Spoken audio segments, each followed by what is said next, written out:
Edhe këtë herë, njësoj si herë në shkuar, ime më, Aneta nuk më ndoqi si hije dashurie pa kushte,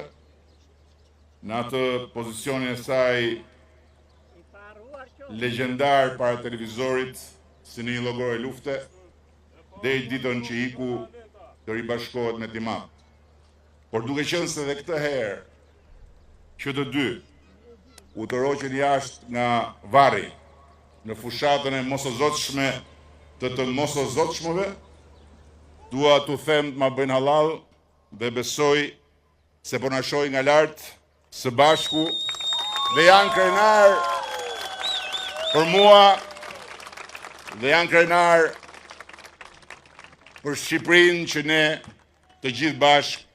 po ndërtojmë. Ndërkohë që unë jam sot përsëri shumë krenar për Rean dhe për Gregun, që vazhdojnë të mos na shkaktojnë asnjë dhimbje koke, që jetojnë jetën e tyre larg dritave të skenës, larg zyrave të shtetit, larg çdo marrëdhënie në konflikt interesi, duke duruar sidomos Rea, agresione të rënda verbale, shpifjesh nga më të neveritshmet. Ju falenderoj nga zemra dyve dhe si gjithnjë uroj që t'ju bëj krenar me punën time sot dhe inshallah me gjurmën e punës time nesër. Por falenderimin më të veçantë e kam për të vetmen opozit që unë vazhdoj të mos arri ta mund dot. Por shoqër që më pranon në qeverinë e unitetit, Linda Ramën,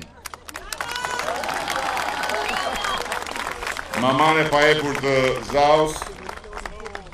nënën kryelar të Reas dhe shoqen besnike të Gregut.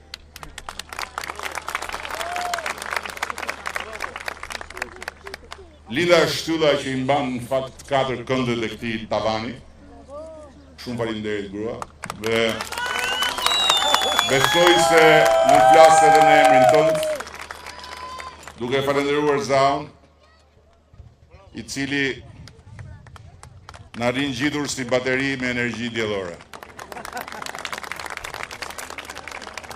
Kjo fitore me notën 10, të cilën e kisha në fakt parandjerë dhe parandëruar prej shumë kohësh, mund t'jetë e pabesueshme për ata që as e kanë kuptuar që Shqipëria sot është një Shqipëri krejt tjetër nga ajo dje, dhe as nuk duan ta kuptojnë që ky popull nuk ka për ta ndryshuar kurse si qeverinë që ka, pa ndryshuar më parë opozitën që s'do. Po kjo fitore nuk është hiç e pabesueshme as për mua që e kam kërkuar për ditë. Qysh 4 vjet më parë, në momentin kur sapo kam zbritur nga podiumi që ishte këtu në mbrëmjen e fitores së përparshme, dhe nuk është hiç e pabesueshme as për gjithë ata që nisur edhe nga shumë këtu, duke filluar nga drejtuesit politik të qarqeve, që bashkë me mua punuan shumë fort 4 vjet me radhë për ta sjellë në shtëpinë tonë rezultatin historik të 11 majit. Koha do ta thotë nëse rezultati i kësaj përballje me kundërshtarët tanë të kahershëm dhe të pandrejshëm është në fakt rezultati i një përballje përfundimtare me historinë tonë të mundimshme, në kushtet kur na ra neve shansi t'ja ndryshojmë përgjithmonë rrjedhën e historisë. Gjithsesi, në kryqëzimin mes një palë zgjedhjesh politike për partinë që do qeverisë 4 vjet të ardhshme dhe një mundësie historike që Shqipëria 2030 të bëhet zonjë antare e familjes bashkuar europiane, ne u bëm partia që e mishëroi fuqishëm mundësinë historike në sytë e shqiptarëve që duan zonjën Shqipëri në sofrën e BE-s dhe vetën e tyre qytetarë të barabartë Bashkimit Evropian. Të tjerët u munduan të na rendin pas me sharje lebetitse dhe me premtime uleritse, por dora dorës mbetën mbrapa, derisa mbetën shumë mbrapa. Megjithatë, edhe pse rezultati përfundimtar s'ka dalë akoma, mbase s'mbetet kredi njëjti, unë dua t'i përgëzoj udhëheqësit e partive të vogla opozitare, të cilët bën betejat e tyre jo të lehta dhe i mbijetuan presionit jo të vogël të ajrit mes forcave të mëdha kryesore. Uroj që të mos ecin më tej në gjurmët e opozitës vjetër dhe të falimentuar totalisht, po të gjejnë mënyrat dhe të gjejnë durimin për të rritur si alternativa dhe jo si volume zanore në mexhelisin ton politik. Mandati që ne po mbyllim ishte deri tani mandati më i fortë qeverisës si një partie politike. Qysh prej vitit 1992. Ndërsa ky që sapo na kanë dhënë shqiptarët, do të jetë një mandat politikisht po aq i fortë sa ai i atij viti kthese në historinë politike të Shqipërisë pikërisht në 1992. Dhe ne do të bëjmë të pamundurën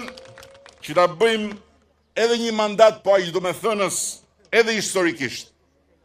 duke i mbyllur brenda vitit 2027 negociatat për antarësimin e Shqipërisë në Bashkimin Evropian dhe duke vendosur karrikën e Shqipërisë në tryezën e madhe të familjes europiane në vitin 2030. Koha e deshi që në këtë shesh Skënderbeut, kërthizë e Europës Ballkanit dhe xhevairi kryeqytetit tonë europian, ne t'u kërkojmë shqiptarëve, na e besojnë ne, administrimin e shansit historik të bashkimit me Europën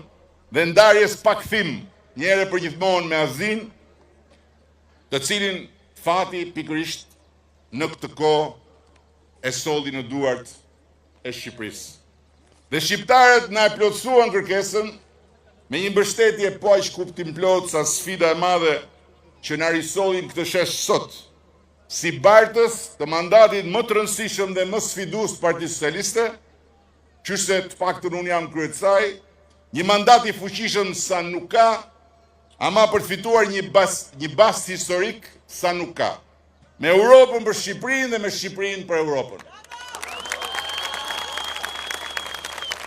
Ky është një mandat për të bërë një me fatin europian që kalorsi mbi kokat tona, profeti ynë kombëtar Gjergj Kastrioti na e përcaktoi si fatin ton të patitërsueshëm dhe që pasti brezat tërë shqiptarësh e bartën duke e fshehur, duke e nxjerrë përsëri, duke e mbuluar, duke e rizbuluar përsëri, duke e mohuar me gojë, duke e ripohuar me akte në kalvarin disa shekullor për mbijetesë. Derisa rilindësit tanë, herojtë e pavarësisë, luftarët e mendimit patriotik shqiptar, na e lanë të shkruar me alfabetin shqip dhe të stampuar në flamurin e kuq me shkapën dy krenare, përmes një odiseje të pafundme, kapërcimi kora shtypse dhe mjegullash verbuse, që për ne dielli lind andej nga Perëndon dhe askull tjetër. Ky është një mandat për ta mbartur me shpirt ndërdhëm gurin e pavarësisë, të drejtësisë dhe të barazisë para ligjit, derisa të mos e luaj më topi nga themelet e ngrejinës europiane të shtetit shqiptar, ku fantazmat e pandushkueshmërisë nuk do të gjejnë më kurrë vend. Ky është një mandat që shqiptarët na e besuan ne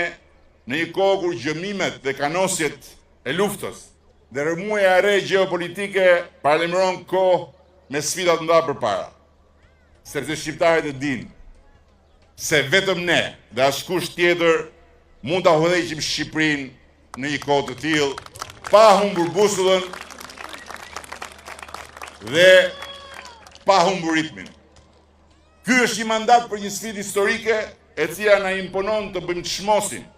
për të qenë sa më të bashkuar dhe sa më të vetëdijshëm për fatin që na ka ardhur në dorë, po nuk na ka ardhur për gjithmonë. Prandaj, na takon ne t'i japim fund historisë si një popull i dorës dytë, të nëpërkëmbur dhe të përjashtuar nga fati i vet, dhe t'i dorëzojmë fëmijëve tanë një vend brenda kufive të Bashkimit Evropian, ku askush më kurrë të mos e shoh shqiptarin si të huaj dhe ku shqiptarët të jenë përgjithmonë zot barabartë shtëpie. Ky është një mandat për një Shqipëri të re, me një pozicion dhe fuqi të re, për të cilën ne do të arrisim prodhimin kombëtar nga 25 miliard euro që e kemi sot në 35 miliard euro. Do t'i rrisim të ardhurat për frym nga 10.400 euro që i kemi sot në të paktën 15.000 euro. Do të arrisim pagën mesatare në sektorin publik nga 1.000 euro që e kemi sot në të paktën 1.200 euro.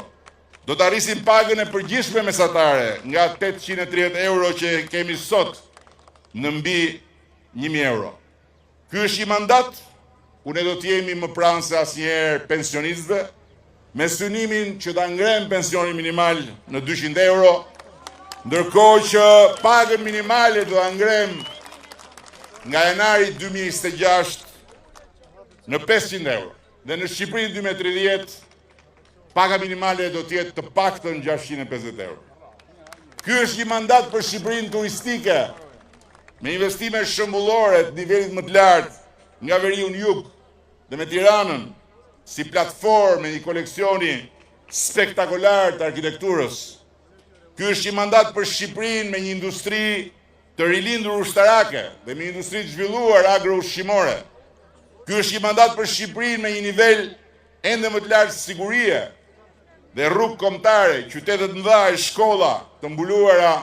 me kamera inteligjente për sigurinë e të gjithë fëmijëve tanë rreth parë. Ky është një mandat për Shqipërinë me një qendër shëndetësore rajonale ekselence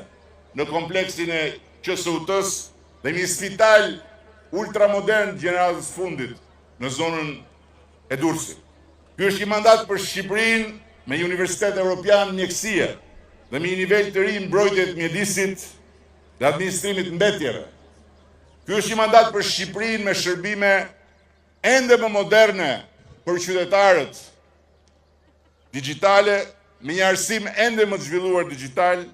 me parqe të zhvilluar digjitale dhe me një ekosistem shumë më të zhvilluar digital. Ky është një mandat për Shqipërinë me korridorin blu dhe korridorin e 8 që do të hyjnë në operim, me portin e madh tregtar të Durrësit që do të hyjnë në operim, me portet turistike në operim, me të 4 aeroportet në operim dhe me kurudhat kryesore në kantier.